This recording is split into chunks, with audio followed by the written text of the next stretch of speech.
Welcome to another episode of the Bark Brigade podcast by Doggozila Magazine. Today we will talk about important topics. So, imagine being trapped inside an escape room. Okay, sounds stressful already. Right. But instead of a ticking clock on the wall, the only way you know time is actually passing is by the fading smell of your best friend's deodorant. Oh, wow. That is a wild visual. Yeah, and if that scent fades completely, your biological instincts just sort of scream that you might never see them again. Which is terrifying. Exactly. And that sheer, unadulterated panic is literally the daily reality for millions of dogs left home alone in our living rooms. So this deep dive is going to completely shatter the way you view your dog's behavior. It really is a total paradigm shift in how we approach, cross-species empathy. We're looking at a wealth of recent data, specifically stuff spanning from 2024 through 2026, that fundamentally alters our understanding of canine psychology. Yeah, we have so much good research to cover. We really do. We are moving past observational guesswork and looking directly at endocrinology, neurobiology, and functional brain scans. And that is exactly our mission today. We are going to decode the highly anxious mind of a dog left home alone. Such a needed topic. It is. If you're listening to this and you've ever felt that pit in your stomach when you lock the front door and you hear that high-pitched whine from the other side, well, our goal is to transform how you understand what is happening in your dog's brain. We really need to move away from the old school myths. Yes, throwing out the myths of spite and revenge and replacing them with genuine scientifically backed mechanisms. Plus, we're going to walk through the actual actionable recovery strategies that modern behavioral science recommends. Which is the most important part, really. Definitely. Okay, let's unpack this. Why do our dogs act the way they do the second we grab our keys? Because before we can even begin to fix the panic, we have to dismantle the single most damaging myth owners believe about their dogs. Right, and that myth is the whole concept of spite. Spite. Anthropomorphism. Yeah. The human tendency to project our own complex secondary emotions onto animals is arguably the biggest roadblock in modern dog ownership. It is so pervasive. I mean, you come home after a long day at work, or maybe you just went out for a quick dinner, and you walk in to find your favorite pair of leather shoes absolutely shredded. Or a feather pillow exploded across the rug. Right. Or, the one that really breaks people, a puddle of urine right in the middle of the bed. The immediate reflexive human reaction is, he knew I was leaving, he was mad at me for going out, and he did this to get back at me. Yeah, and it's a completely natural human projection, because we possess a highly developed prefrontal cortex. Well, they're wired for it. Exactly. We experience complex, abstract emotions like spite, revenge, and holding long-term grudges, so we just assume our pets do too.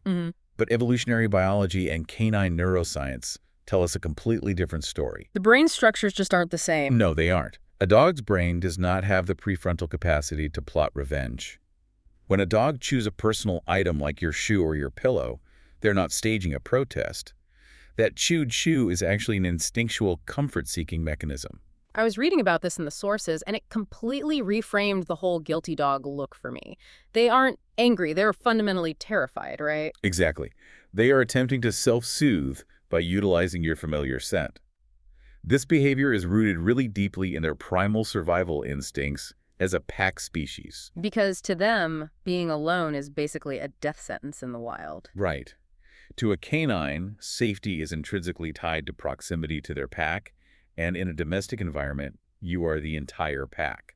So when you disappear behind a solid wooden door, they experience a profound biological vulnerability. So they look for things that smell like us. Yes, they seek out the items that smell most strongly of you.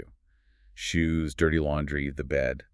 Because in their neurological wiring, if they can smell you, the autonomic nervous system is tricked into feeling closer to safety. So if I'm understanding the ethology here, you're telling me my dog isn't a tiny, angry roommate trying to get back at me for going to dinner without them. They're basically a stranded pack member looking for a life raft. What's fascinating here is the sheer magnitude of the mismatch between what the owner sees and what the dog is actually experiencing. It's like two different realities. It really is. The human walks in and sees a ruined house, a deliberate act of defiance that feels very personal. But the dog has just spent the last 4 hours trapped in a sympathetic nervous system overdrive. A biological fear response they literally cannot control. Exactly. A shredded door frame isn't vandalism. To the dog, it's a frantic, failed escape attempt to locate their missing pack before they are picked off by theoretical predators. And this is where the human reaction becomes just heartbreaking. Because what do we do when we walk into that ruined house? We yell. We do. We scold them, We point at the mess and punish them. which is neurologically the absolute worst thing you could do for a dog in that heightened state. Because it just adds to the fear. Right. Yeah, let's look at the psychology of punishment in this specific scenario. The dog has been terrified for hours. The one thing they want most in the world, their safety anchor, which is you finally returns. And they should be relieved. Right, but instead of providing that crucial relief and safety, you return completely dysregulated. You are unpredictable, loud, aggressive, and angry. Oh, wow. So from the dog's perspective, they were terrified you were gone, and now they're terrified that you are back. You actually become the source of fear. Precisely. Punishing a dog for destruction caused by anxiety actually exacerbates the anxiety tenfold for the next time you leave. You're just proving to them that the whole event is dangerous. You are. You are teaching the dog that your return is not the relief they were desperately hoping for. It's a dangerous, terrifying event. You shatter the fundamental trust they have in you as their secure base. And they can't even connect the punishment to what they chewed up 3 hours ago anyway. Exactly. They just associate your arrival with danger.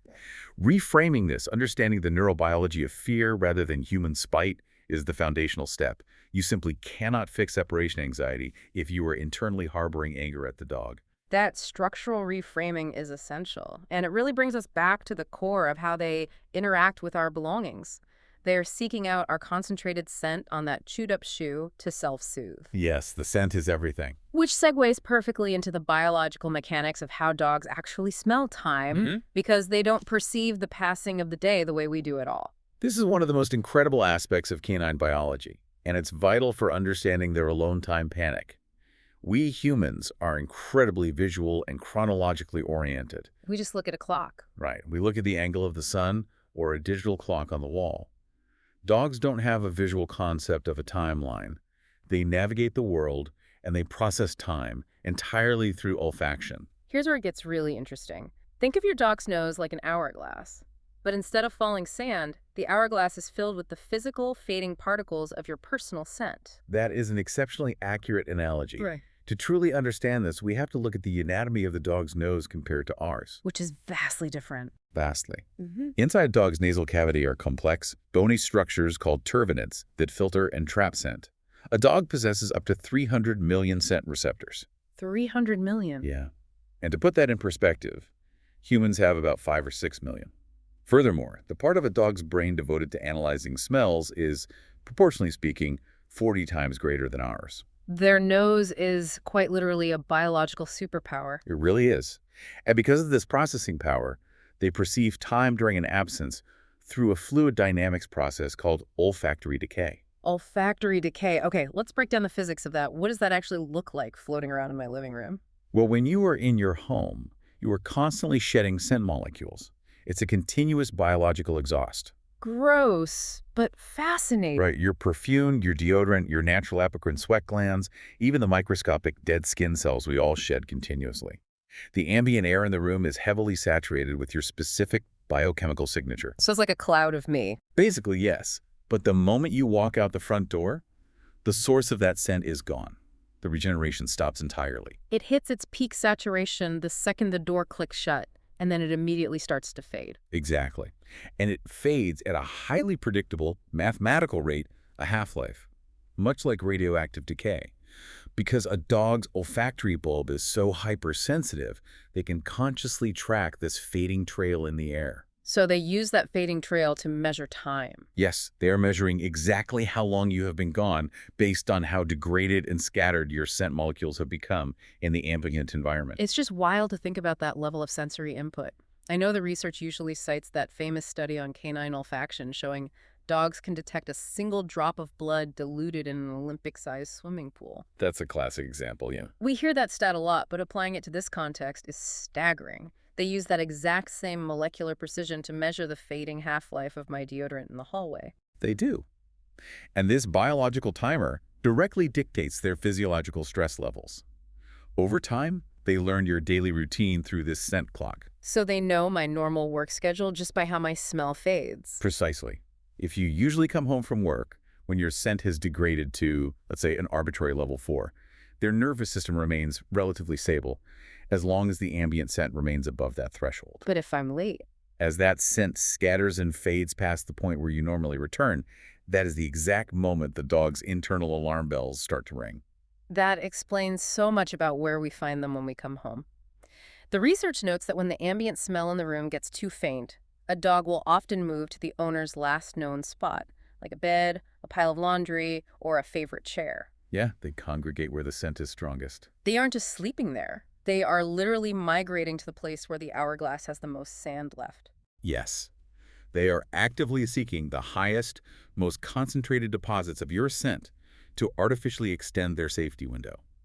And this raises an important question. If their entire concept of a secure timeline is tied to the physical persistence of your scent molecules, what happens in our highly modernized homes? What do you mean by modernized? Think about it. We have hyperventilated HVAC systems, HEPA air purifiers running constantly in the corner, robotic vacuums meticulously scrubbing the floors every single day. Oh, man, we are actively destroying their clocks. We're wiping the timeline clean. We absolutely might be. A highly sanitized, heavily ventilated room clears out your scent molecules much faster than a drafty old house would. That is wild. It is.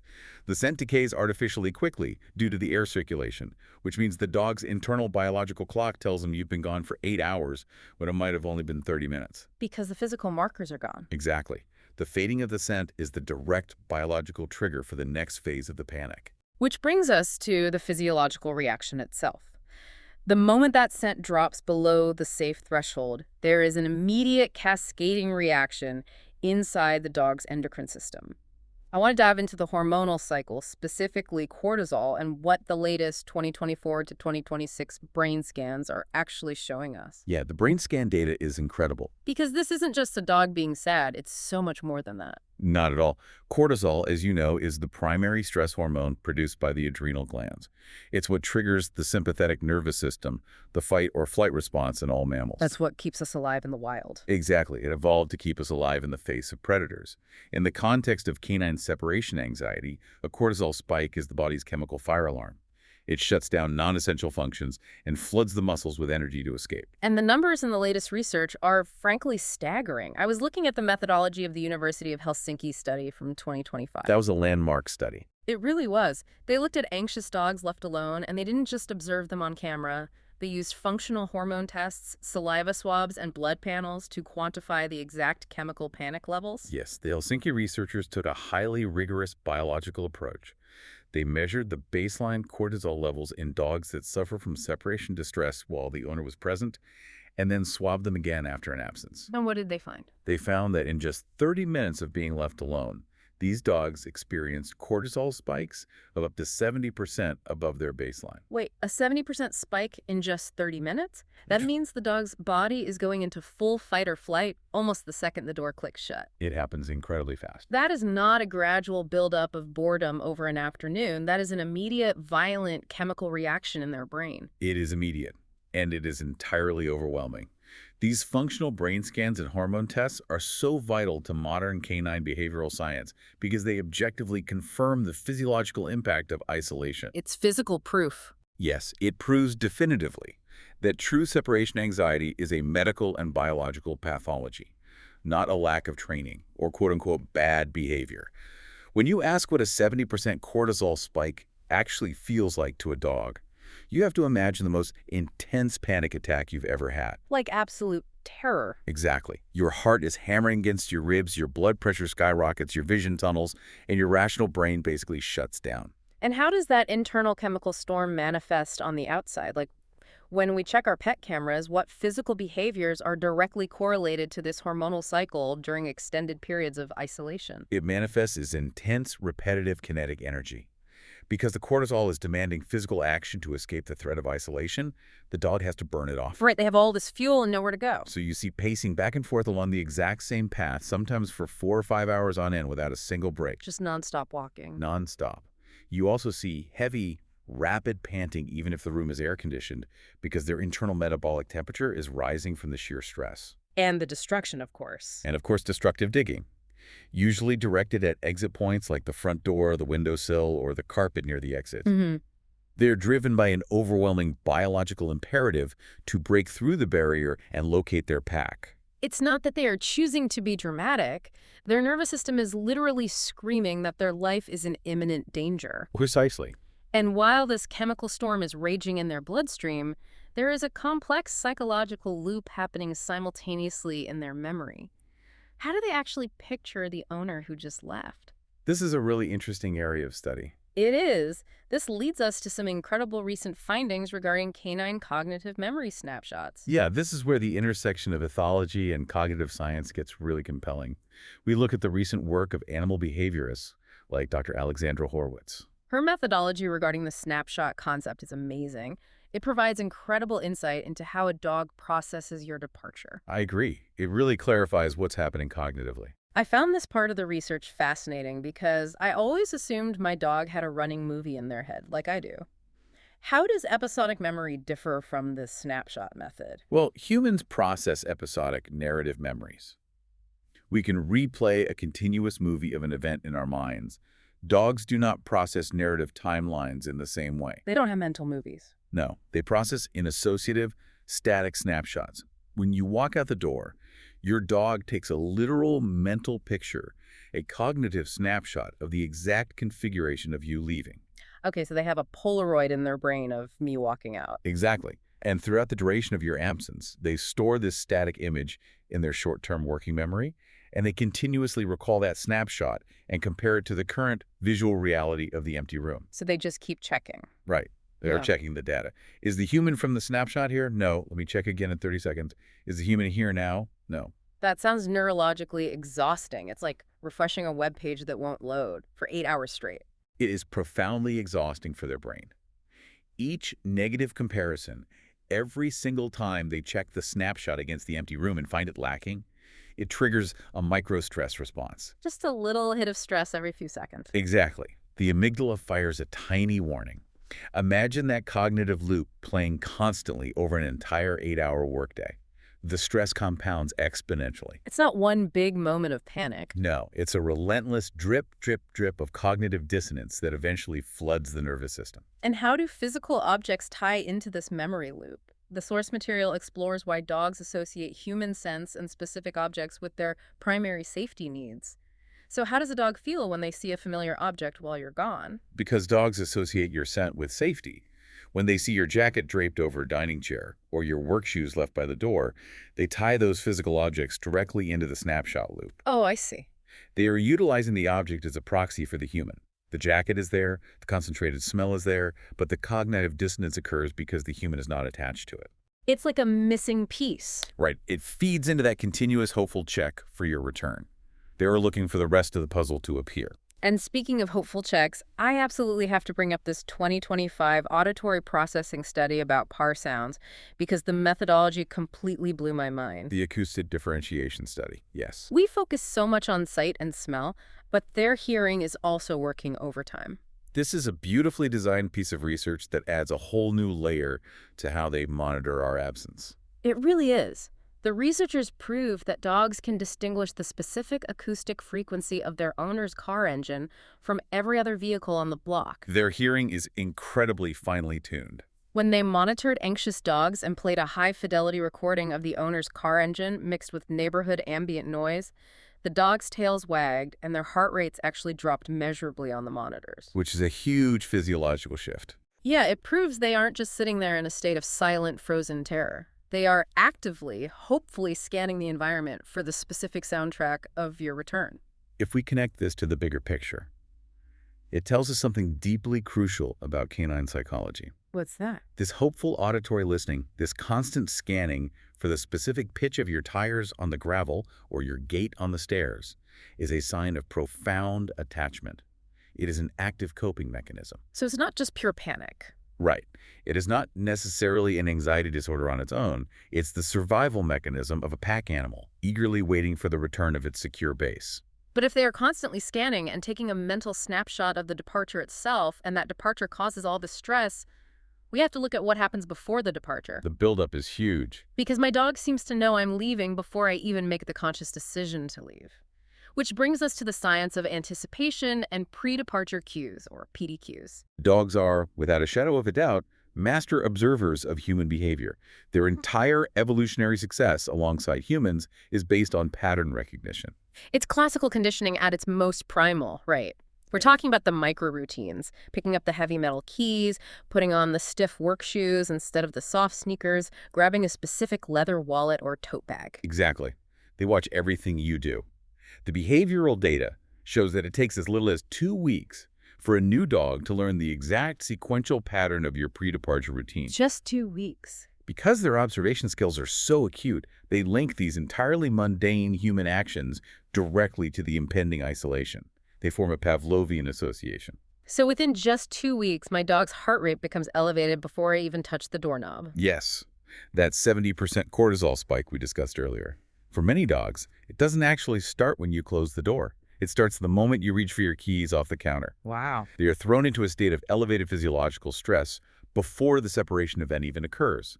The anticipation is often worse than the event. I was thinking about how to visualize this for the listener, and it's like the scary music playing in a horror movie before the monster even appears on screen. That is a very biologically accurate way to describe their internal state. My dog hears the jingle of the keys, their amygdala fires, and the Jaws theme starts playing in their head. Dun dun dun. The threat isn't there yet, but the body is reacting as if it is. The auditory or visual cue predicts the negative event. And what is equally critical here is the human's energy during this sequence. Oh, this is where we mess up. Big time. We need to discuss the importance of maintaining neutral energy because emotional contagion is a very real phenomenon between humans and dogs. Right, because usually when I'm leaving the house for work, I'm already late. I'm rushing around muttering to myself, frantically looking for my phone, stomping into my shoes. I am not a picture of Zen. And how do you think that rushed, frantic, highly elevated energy transfers to a dog that is already in a fragile state of anticipation? Well, I imagine. Dogs possess mirror neurons that allow them to absorb and reflect the emotional states of their humans. It probably acts like pouring gasoline on a fire. If I'm stressed, they think there's a valid reason to be stressed. Exactly. From an ethological standpoint, you are confirming to them that this departure event is indeed a massive, chaotic, terrifying deal. Because the pack leader is freaking out. Right. The pack leader's visibly stressed and behaving erratically. Therefore, the situation must be inherently dangerous. You are validating their panic before you even leave. So what do we do about this? The research outlines a simple checklist for owners to establish consistent, low-stress departure rituals. We have to break the associative strength of the cue, right?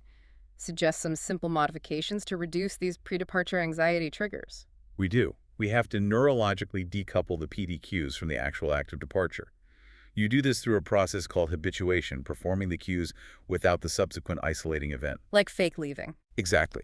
Pick up your keys, jingle them loudly, and then go sit on the couch and watch TV. Put on your heavy work shoes and go stand in the kitchen to make dinner. Grab your wallet, put it in your pocket, and sit down to read a book. You're just randomly dropping these high-stakes cues into normal, boring, non-leaving life. Precisely. You water down the predictive meaning of the cue. If the keys jingle 20 times a day and 19 of those times absolutely nothing happens, the keys stop being the Jaws theme music. That makes total sense. The brain stops releasing cortisol in response to the sound. They just become background noise. That is such a practical, actionable piece of advice. But before we get deeper into the heavy behavioral modification, if you're sitting at home wondering if your dog is just acting out or having a legitimate panic attack, there are ways to test this. Absolutely. We need to help the listener figure out if they actually have a problem. How can you differentiate between normal canine boredom and high-level separation anxiety? Differentiating boredom from high anxiety is the critical first diagnostic step because the neurological states are opposites, and therefore the treatment protocols are entirely different. Let's break down the neurological difference between the two. Because a destroyed living room can look identical to an untrained eye, whether the dog was bored or terrified. The key differentiator is the baseline energy state of the central nervous system. Boredom is fundamentally a state of low energy and understimulation. They just have nothing to do. Right. The dog has excess normal energy and is looking for a job to do, which often involves chewing. High anxiety, on the other hand, is a state of extremely high kinetic energy combined with profound fear, driven by the sympathetic nervous system. Let's simplify these complex anxiety signs to help new owners spot early distress.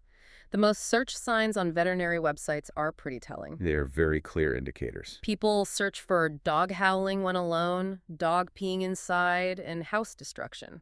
Yes, and the 2025 Royal Veterinary College Survey found that a staggering 50% of dogs exhibit at least one of these distress signs when left alone. Half of the domestic dog population. Half.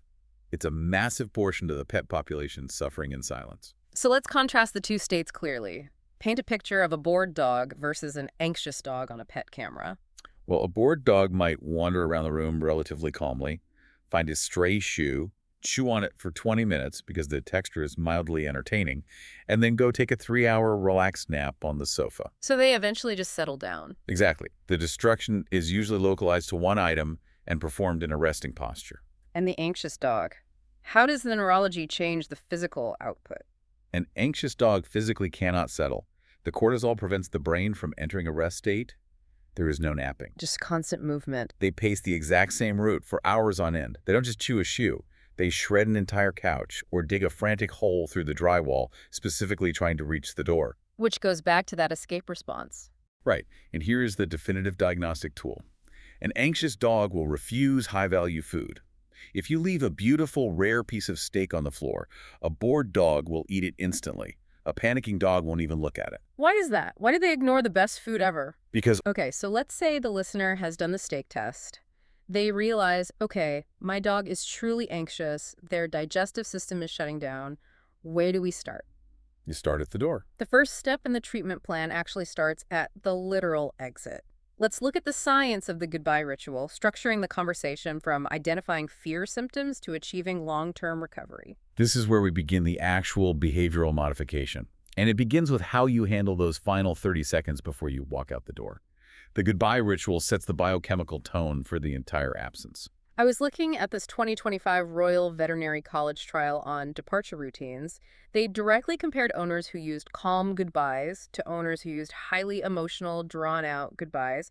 What were the physiological results? The data was incredibly striking. They took 200 dog owners and split them into two cohorts. They measured the dog's cortisol levels via saliva swabs. The group that was instructed to practice calm, non-eventful, neutral goodbyes had dogs with 40% lower cortisol spikes during the absence. 40% lower just by changing how the human acted in the last 10 seconds. It makes a massive difference. And the emotional group? The dogs in the emotional goodbye group had twice the rate of severe furniture destruction and vocalization. Twice the destruction. Explain the mechanism there. Why does a frantic, drawn-out goodbye equal a panicking dog?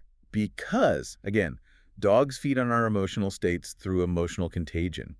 If you get down on your knees, hug the dog tightly, use a high-pitched emotional voice saying, "Oh, mommy is going to miss you so much. Be a brave boy. I'll be back soon." You are raising their physiological arousal. You're just hyping them up for disaster. You are signaling to the dog that a highly significant, potentially dangerous separation event is occurring. You are validating their impending fear. So what does this all mean for the listener standing at their front door? Should we be ignoring our dogs entirely when we leave to avoid spiking their arousal, or just acting like we're stepping into the kitchen to get a glass of water? You don't have to be cold or ignore them completely, but you must be emotionally neutral. A simple, calm, "be back later" in your normal, flat-speaking voice is plenty. Just totally boring. You want to signal to their nervous system that your departure is the most boring, routine, non-threatening thing in the world. And there's another study here that adds a crucial visual component to this departure sequence. The 2026 University of Bristol study on visual goodbyes. This completely shifts how we think about object permanence in dogs. It truly does. The ethologists at Bristol used video cameras and wearable heart monitors to track dogs as their owners left the property. They discovered that visual confirmation heavily impacts the dog's baseline anxiety levels. Meaning, dogs who actively watch their owners leave through a front window or a glass door actually stay measurably calmer. Yes, because it resolved the cognitive dissonance we talked about earlier. The snapshot thing. Right. If you say goodbye, walk out a solid wood door, and the door shuts behind you, to the dog's brain, you've simply vanished into thin air. It's a magic disappearing act. But if they can watch you. If they can look through a window and watch you walk down the driveway, get into your car and drive away, they have visual proof of your trajectory. They understand the mechanics of where you went. It completes the narrative loop for them. It's not a disappearance, it's a departure. Exactly. So providing a window facing the driveway or leaving the blinds up on a glass door can be a massive neurological relief for many anxious dogs. That is such a great practical tip, but we need to pivot for a second because while a healthy adult dog might adapt beautifully to a calm visual goodbye, aging dogs face an entirely different set of neurological challenges. Very true. Visual confirmation requires a healthy brain to process. Let's talk about age variables, specifically focusing on senior dogs and cognitive decline. Age is a crucial, often overlooked variable in diagnosing what a dog thinks and feels when you leave the house. And we should probably mention puppies quickly, just to set a baseline. First, let's briefly mention puppies. Puppies under 6 months rarely have true clinical separation anxiety. They are just babies who haven't learned the permanence of the routine yet. So they just cry because they're lonely? They cry because they're lonely, not because their brain chemistry is malfunctioning. Right, they just haven't figured out that we always come back. But senior dogs, that's a much more complex story. Senior dogs often develop sudden, severe anxiety due to cognitive decline, specifically a condition called canine cognitive dysfunction, or CCD, which involves the buildup of beta-amyloid plaques in the brain. It is neurologically very similar to human Alzheimer's or dementia, right? Yes, very similar. The clinical findings from recent studies on canine cognitive health are tough to hear, but so important for owners to understand. A 2024 longitudinal study tracked 200 older dogs, and it showed that 32%, nearly a third of the senior population, developed new, intense alone time fears after age 10. It is heartbreaking for the owners, but understanding the biological cause changes how we treat it. With these senior dogs, we have to look for specific signs that indicate deep confusion rather than standard separation anxiety. What does that confusion look like compared to the panic we discussed earlier? Well, a standard anxious adult dog paces frantically, pants, and tries to escape the house to find you. The high kinetic energy. Right. But a senior dog with cognitive decline might literally forget that you said goodbye in the first place. Oh, that's so sad. They might be sound asleep when you leave, wake up 2 hours later in an empty house, become completely disoriented regarding their surroundings, and start howling not out of a drive to escape, but out of sheer, helpless confusion. Because they just wake up lost. They don't know where they are, what time it is, or where you went. The source material shares the clinical case study of Max, the senior dachshund. I think his story perfectly illustrates how to provide comfort for aging dogs experiencing this specific type of confusion during absences. Max's case is a wonderful example of targeted environmental adjustment. Max was howling incessantly when left alone after turning 12. His owners didn't try to use heavy behavioral desensitization. They adapted his space. They made specific environmental adjustments recommended for senior dogs to improve comfort during quiet hours. Yes, they set up a baby gate so he could clearly see the front door from his bed, which ties back to giving them visual orientation in the space. They shrunk his world to make it manageable. Exactly. They also left a classical radio station playing at a low volume. This provides auditory masking, so the aging dog isn't hyperfixated on the dead silence of the house or tiny, unpredictable noises outside that might startle their fragile nervous system. And they safely introduced enrichment toys designed specifically for senior dogs with limited mobility. Soft toys, lick mats, things that don't require heavy chewing or physical exertion, but still keep the aging brain engaged. And crucially, in Max's case, his veterinarian also prescribed a low dose of trazodone to help ease that severe baseline confusion. Which is a great tool. This raises an important point for listeners. Age does not have to mean suffering. Modifying your training approach and your physical environment for a senior dog and offering simple tips for managing their daily routines is highly effective. Whether we are dealing with a confused senior like Max or a panicking adult dog, the core behavioral treatment for true separation anxiety ultimately remains the same, doesn't it? It's about rewiring the brain's fear center through systematic desensitization. This is the heavy lifting of the process. This is the protocol that actually cures the panic long term. It is about providing a simple, structured guide for desensitization training using daily household items. The goal is to reshape the amygdala's response to your absence. The goal here is to break down long absences into smaller, manageable time blocks. The outline suggests starting with 5-minute intervals or even smaller. Walk us through the exact mechanics of these practice departures. How do we rewire the brain? Systematic desensitization is a psychological process of exposing the dog to the anxiety trigger at a level so incredibly low that it doesn't cause a cortisol spike and then slowly building up their tolerance. So, really tiny steps. Tiny. Yeah. So step one, you walk to the door, put your hand on the doorknob, and take it off. You do this 10 times in a row. You don't open the door, you just touch the cold metal of the knob. Okay, and if the dog stays calm and their heart rate doesn't elevate, Then you move to step two. You open the door exactly 1 inch and immediately close it. Repeat. Once they tolerate that without panting or pacing, you step outside the door for exactly 1 second and immediately step back inside. 1 second. 1 second, then 3 seconds, then 10 seconds, then 30 seconds. You are building up their neurological tolerance safely, proving over and over again to their associative memory that your departure is always 100% of the time followed by your safe return. You are creating a new snapshot. Okay, I have to push back here, because while the science makes perfect sense, this sounds incredibly tedious for the human executing it. You want me to touch a doorknob 20 times a day while watching TV, stand outside my own front door for 3 seconds like a weirdo. How does my dog not just think I've completely lost my mind? It is incredibly tedious. There's no magic shortcut around the biology of learning. The neural pathways take time to rewrite. So they don't think I'm crazy. Your dog doesn't think you've lost your mind. Your dog is learning that the doorknob is boring. These short practice sessions effectively reduce panic during daily routines by continuously calming the fear center of the brain.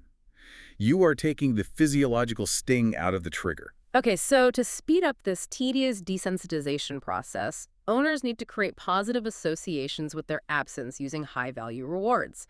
This brings us to scent comfort and enrichment strategies.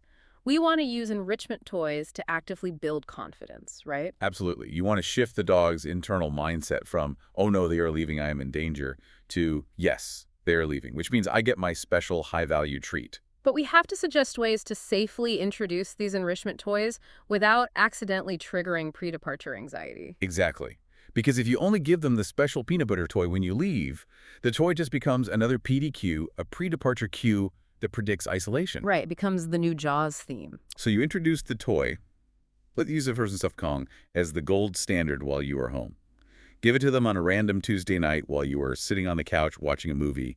Let them enjoy it while you are present and they feel completely safe. Once they love the toy and associate it with safety, then you start pairing it with your practice departures. The study on the frozen stuffed Kong is amazing. I didn't realize how much data backed this up. They gave 150 anxious dogs a frozen Kong every time the owner left, and they saw a 55% drop in destructive behaviors. And there is deep evolutionary biology behind why that works. It isn't just a simple distraction. What's the biology there? The physical, repetitive, kinetic act of licking stimulates the parasympathetic nervous system, the rest and digest counterpart to the fight-or-flight system. It actively lowers a dog's heart rate and triggers the release of calming endogenous endorphins in their brain. It mimics the self-soothing mechanics of a puppy nursing. So here is a step-by-step guide for using frozen treats to calm panic. Get a durable rubber puzzle toy, fill it with dog-safe peanut butter, wet kibble, or plain yogurt. Freeze it overnight so the licking process lasts longer, like 20 to 30 minutes of continuous work. And give it to them right as you start your calm, neutral departure ritual. It's highly effective for managing that initial cortisol spike. And we can layer this mechanical enrichment with scent comfort. We talked extensively earlier about the scent clock, olfactory decay, and how dogs seek the owner's concentrated smell. We can use this biological quirk to our advantage by providing actionable advice for using worn clothing to comfort dogs through scent tracking. Like wearing an old sweater for a day, getting it nice and sweaty, and then leaving it in their bed. Exactly. Dogs have highly sensitive receptors for apocrine sweat, the kind of sweat that carries our unique chemical signature. Don't leave them a freshly laundered shirt.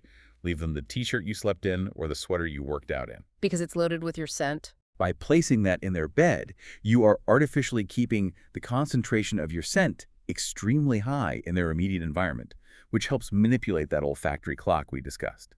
It tricks their brain into feeling like you haven't been gone as long because the decay threshold hasn't been breached. Let's talk about Luna, because her clinical case study perfectly ties the desensitization, the Kongs, and the scent enrichment together. Luna is a 2-year-old rescue lab mix. Her owner set up a pet camera and saw that she paced for 4 hours straight when they left for work.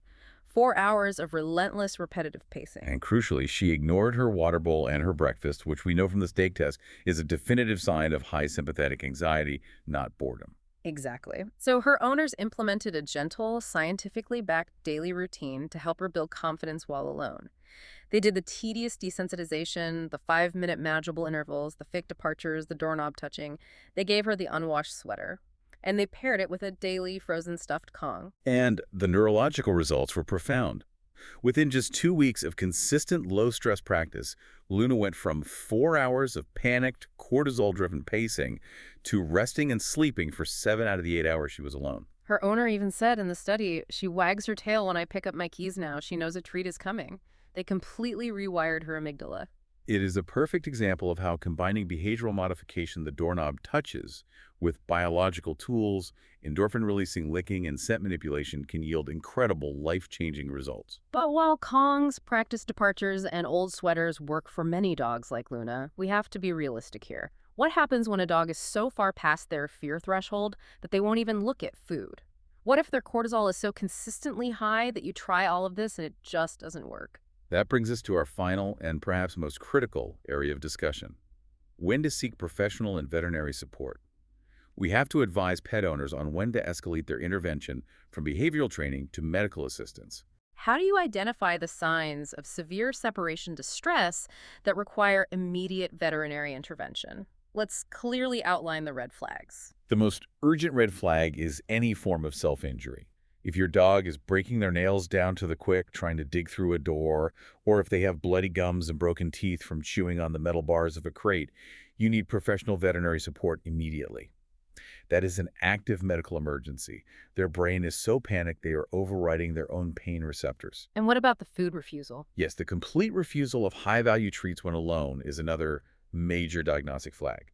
If they will not eat a piece of chicken when you walk out the door, their fear threshold is simply too high for training to penetrate.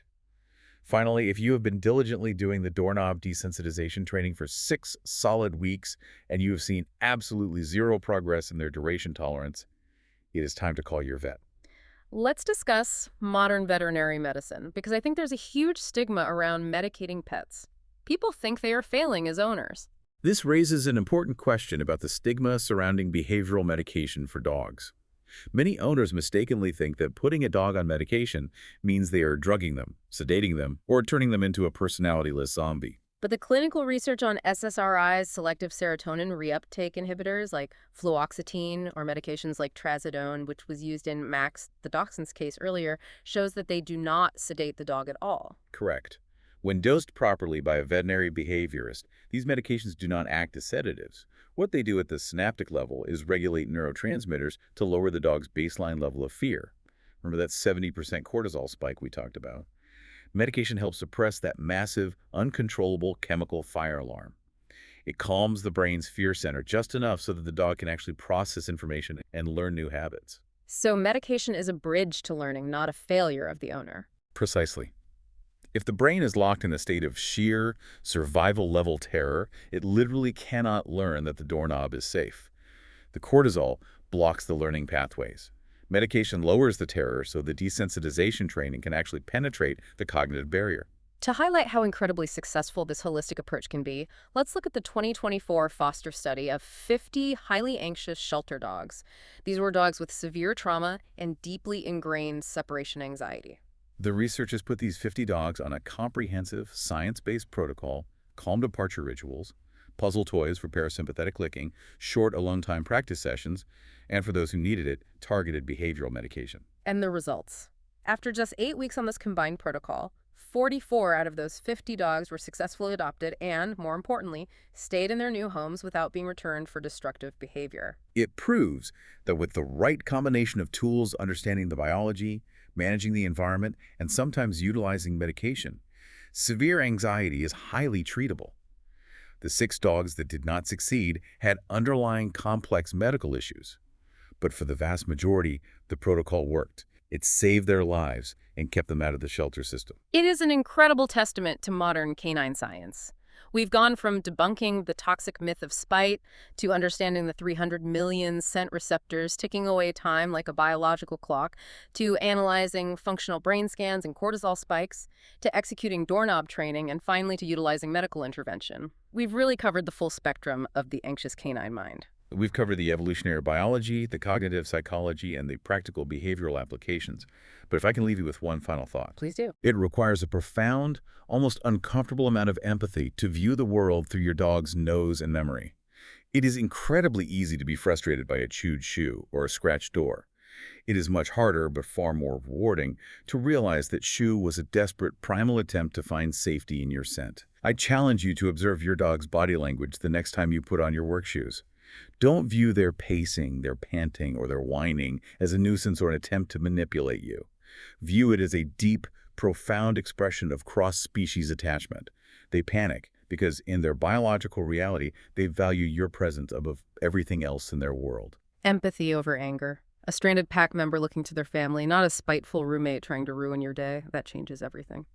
Thank you for listening, dear Brigadiers, and if you have any questions, visit the source article on Doggozila Magazine at doggozila.com. That was all for this episode, and until the next time, bye to all listeners of the Bark Brigade podcast.